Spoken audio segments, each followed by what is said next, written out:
You know, one of the things I just love about being neurodivergent is the preconceived notion people have about you that you're incompetent and can't succeed at anything that your neurotypical peers can. Don't believe me? Think I'm exaggerating? Well, if you haven't seen it yet, the film Send Help concentrates on this very real but fictionalized portrayal of how it actually feels to live on the neurodiversity spectrum. In a culture that prioritizes polished and perfect image, constant and unnecessary social interaction, and is kept on a lifeline by hustle culture and workplace competition where everyone's trying to climb the corporate ladder so they can make more money to be the fittest for survival. Send Help is truly a masterclass in how to not treat a neurodivergent like a degenerate.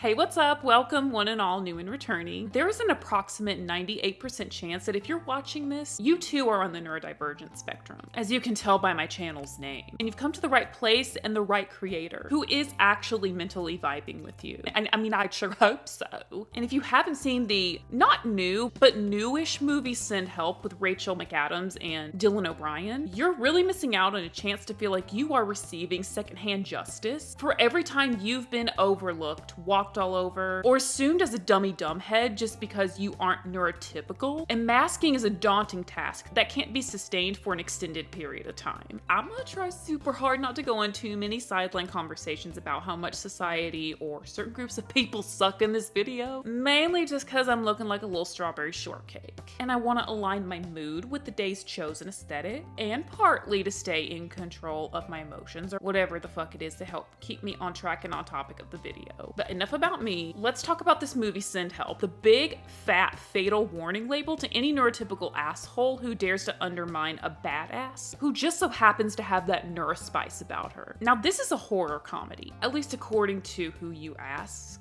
If you catch my drift, depends on whether or not one sees the dark humor in it. Personally, I view it as a horror comedy, and you'll find out why as I explain away the rest of the film to you throughout this video. Anywho, our protagonist Linda, played by none other than the incredible Rachel McAdams, is the farthest cry from Regina George. Or is she? I feel like I should put a possible, at least at this point, a possible spoilers warning, just because I don't know how much I'm about to reveal that warrants a spoiler warning, or if anybody cares that much. Either way, just take this as your possible spoiler risk warning, so you can't get mad at me later if you perchance have not seen the movie yet and decide to watch it on your own time. I will elaborate no further on what I meant by my previous comment that's connecting her to Regina George. Keep things completely neutral until it comes time for me to explain that comment near the end of the video. So all the more reason for you to stick around if you're just staring at me right now, mouth gaping wide open in a state of dumbfoundedness. Anyway, Linda, a corporate strategist who's been working her ass off for years and motherfucking years on end to prove her worth and competence for a promotion that was promised to her by the company's CEO before his death. But Linda is in for a slap in the face, metaphorically, when her boss's douchebag frat boy Chad of a son Bradley takes over the CEO position that was passed down to him, unearned, and served on a silver platter of nice hot nepotism. If you haven't seen the movie yet, you can probably guess that he's the archetype of a person you've encountered at least once in your life that you've had the absolute displeasure of coming across. And I said, sucker.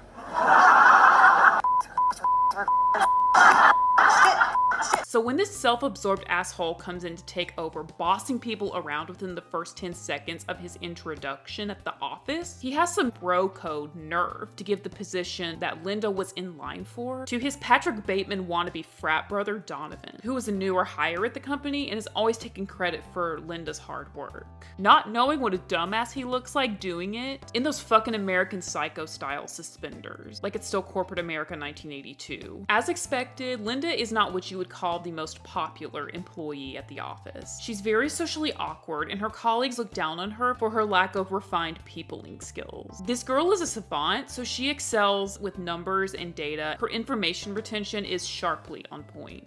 Anytime she tries to make conversation with a cubicle neighbor, she's met with condescending stares and side-eye rejections. And this at least according to butt-face Bradley himself, when Linda asks him why he didn't promote her, played into his reasoning for not giving her the promotion that she was promised by his dad. I forget the details of what he said, but essentially it was along the lines of, "You're not a people person and you don't have the charm for the job." as if Patrick Bateman boy has any of his own. Not a new experience for her, just another daily disappointment of being undermined and not given the proper credit she deserves for a company that is too morally bankrupt to give two shits about its employees. With no social support or supportive work bestie to tell her how great she's doing and how much better she deserves than those higher up give her. But you know what? It's not all doom and gloom in the life of Linda, because at the end of the day, she gets to come home and chat to her beloved parrot Sweetie and binge watch her favorite show. It's through watching, learning, and absorbing the content of the show and how to survive on an isolated island that Linda develops superb knowledge in disaster preparedness and maintaining basic survival skills with limited resources that is awaiting her future. En route to a business trip on a private jet where Linda is forced to tag along with butt-face Bradley and his Patrick Bateman head bestie and a bunch of other company chads, a storm hits in mid-air causing the plane to crash, and Linda and Bradley are the only survivors. They find themselves on a shoreline that bears a remarkable resemblance to the one in Castaway. I swear to God, every deserted island you see in a movie looks quite literally just like a replica of the one Tom Hanks and Wilson were stranded on in Castaway. Like, film location scouters gotta get more creative these days with deserted islands. Anyway, unfortunately for Linda,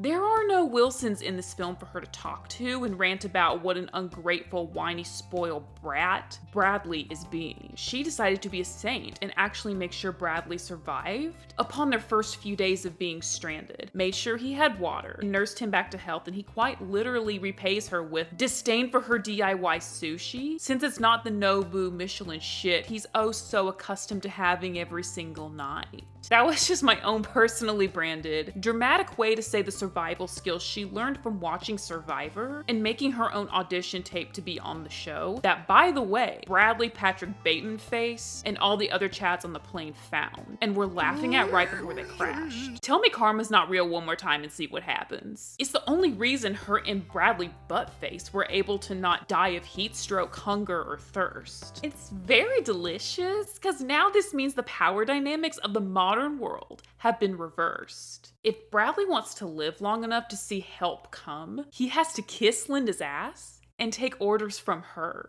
If you haven't seen the movie yet, I'm not trying to be clever. This is an actual line from Linda in the movie. She makes a pun at one point about being the one who brings home the bacon after hunting and killing a wild boar for them to eat. Which, side note, terrible CGI that hog. Is it me or CGI just looking so bad and outdated in movies these days? Anyway, that question is irrelevant, and as someone with ADHD, sideline rants and inquiries happen quite often. But as Fire Marshal Bill says, deal with it! Either way, it's delicious to see power dynamics like this shift in reverse in a way that gives many secondhand justice. It serves as a reminder to the collective consciousness of modern humanity that superficial charm, good looks, and personal likability can only get you so far, and that the real staying power is where you put in time and concentrated effort into learning a skill or craft that makes productive use of your time and benefits not only yourself, but others as well, which creates two types of people in this world, represented by Bradley and Linda. But if you too fall somewhere on the neurodiverse spectrum, the treatment of Linda and how she's viewed by society is just a daily grind occurrence for you. Doesn't feel great, it's unfair. Over time, you become accustomed to being the one that will never get to be the one that gets chosen to level up or get paid more because your colleagues, management team, company CEO, or whoever the fuck else you come into contact with in the workplace have already made up their minds about you and have solidified you in their minds as being the incompetent, lazy, or cringy team member. I use the word team with as much looseness as possible, because on the job, not everyone's got the team spirit. They're the cheerleaders who don't got the spirit. No, they don't. Like, instead of we got the spirit, yes we do, they're the opposite. No?